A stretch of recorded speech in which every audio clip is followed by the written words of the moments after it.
రీసెంట్‌గా పిల్లలు మ్యారేజ్ అయిన తర్వాత వాళ్ళు ఇమ్మీడియేట్‌గా ప్రెగ్నెన్సీ వస్తే దాన్ని తీపిచ్చుకోవాలని ట్రై చేస్తున్నారు. కానీ అది మంచిది కాదు.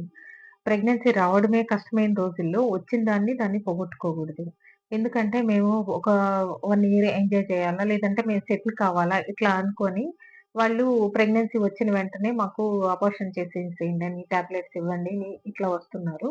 కానీ అది మంచిది కాదు. ప్రెగ్నెన్ మ్యారేజ్ అయిన వెంటనే ప్రెగ్నెన్సీ ప్లాన్ చేసుకుంటేనే బెస్టు. ఒకవేళ అలా చేసుకోలేనప్పుడు గైనకాలజిస్ట్‌ని కన్సల్ట్ అయ్యి పోస్ట్‌పోన్‌మెంట్‌కి టాబ్లెట్స్ తీసుకోండి. అందులో తప్పు లేదు. బట్ ఏందంటే ఇప్పుడుండే స్ట్రెస్ లైఫ్‌లో సాఫ్ట్‌వేర్ పిల్లలైతే అబ్బాయిలకి సెమెన్ కౌంట్ తగ్గిపోతుంది. అమ్మాయిలైతే పీసీఓడీ డెవలప్ అయ్యి ఎగ్ క్వాలిటీ తగ్గుతుంది.